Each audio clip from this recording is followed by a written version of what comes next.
दोस्तों, कॉन्वेंट शब्द पर गर्व ना करें। कॉन्वेंट, सबसे पहले तो ये जानना आवश्यक है कि ये शब्द आखिर आया कहाँ से है। तो आइए जानते हैं। ब्रिटेन में एक कानून था, लिव इन रिलेशनशिप। बिना किसी वैवाहिक संबंध के एक लड़का और एक लड़की का साथ में रहना। तो इस प्रक्रिया के अनुसार संतान भी पैदा हो जाती थी। तो उन संतानों को किसी चर्च में छोड़ दिया जाता था। अब ब्रिटेन की सरकार के सामने यह गंभीर समस्या हुई कि इन बच्चों का क्या किया जाए। तब वहां की सरकार ने कॉन्वेंट खोले, अर्थात जो बच्चे अनाथ होने के साथ साथ नाजायज हैं उनके लिए ये कॉन्वेंट बने।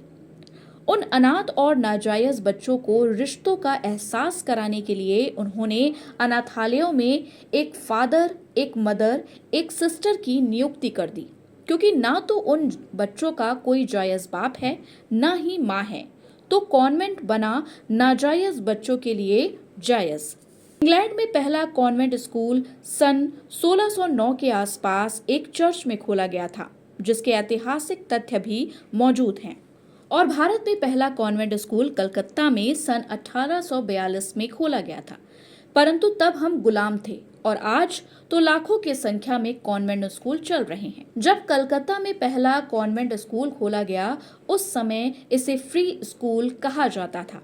इसी कानून के तहत भारत में कलकत्ता यूनिवर्सिटी बनाई गई, बम्बई यूनिवर्सिटी बनाई गई, मद्रास यूनिवर्सिटी बनाई गई और ये तीनों गुलामी के जमाने की यूनिवर्सिटी आज भी इस देश में है।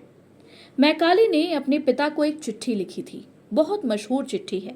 उसमें वो लिखता है कि इन कॉन्वेंट स्कूलों से ऐसे बच्चे निकलेंगे जो देखने में तो भारतीय होंगे लेकिन दिमाग से अंग्रेज होंगे।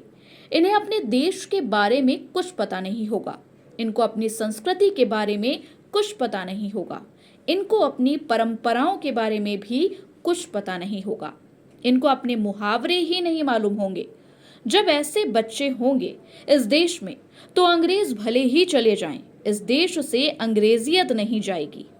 उस समय लिखी चिट्ठी की सच्चाई इस देश में अब साफ साफ दिखाई दे रही है।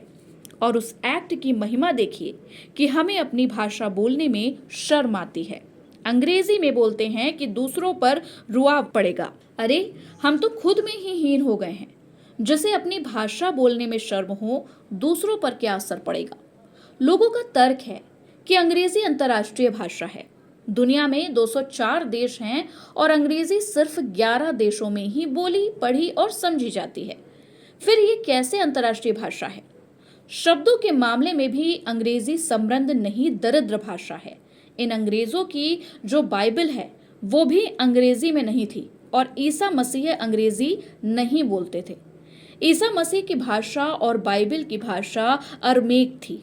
अरमेक भाषा की लिपि जो थी वो हमारे बंगला भाषा से मिलती जुलती थी। समय के कालचक्र में वो भाषा विलुप्त हो गई। भारत देश में अब भारतीयों की मूर्खता देखिए। जिनके जायज माँ बाप, भाई बहन सब हैं, वो कॉन्वेंट में जाते हैं तो क्या हुआ, एक बाप घर पर है और दूसरा कॉन्वेंट में, जिसे फादर कहते हैं।